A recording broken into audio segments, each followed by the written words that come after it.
साया, भाग 2, अधूरी डायरी और एक अधूरा सच। विवेक रॉय ने उस रात जो देखा, उसने उसके जैसे तर्कशील इंसान को भी हिलाकर रख दिया।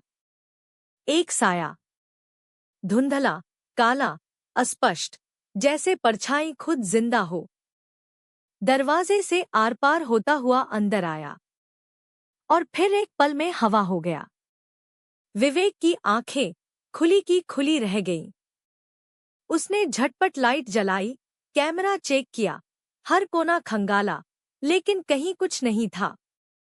सुबह होते होते उसने बंगले का चप्पा चप्पा खंगाल डाला, खिड़कियां, तहखाना, दीवारों के पीछे के हिस्से, लेकिन इंसानी मौजूदगी का एक भी सबूत नहीं मिला। रिया अब और ज्यादा घबराई हुई थी। सर, ये घर हमें नहीं चाहता। रिया की आंखों में भय साफ दिख रहा था। शायद पापा अब भी यही हैं। विवेक ने रिया को शांत किया, लेकिन उसका ध्यान कहीं और था, उस डायरी पर जो उसे पिछले कमरे में मिली थी। डायरी के पन्ने फटे हुए थे, धूल और खून के निशान साफ दिख रहे थे, लेकिन जहां से लिखाई टूटी थी वहां लिखा था, अगर कभी मुझे कुछ हो जाए तो रिया को यह मत बताना कि, और उसे उससे दूर रखना, वो फिर लौटेगा। वो कौन था? और महेंद्र वर्मा अपनी बेटी रिया को किससे दूर रखना चाहते थे?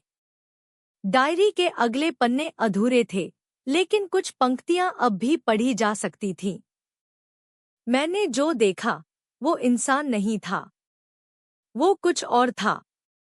उसने मुझसे कहा, जो मेरा था वो मुझे लौटा दो, वरना मैं सब छीन लूंगा।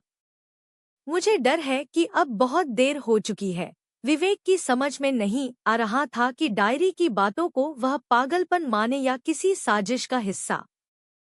लेकिन तभी एक ठंडी हवा कमरे में बह चली और रिया की गर्दन पर उंगलियों के हल्के निशान उभरने लगे।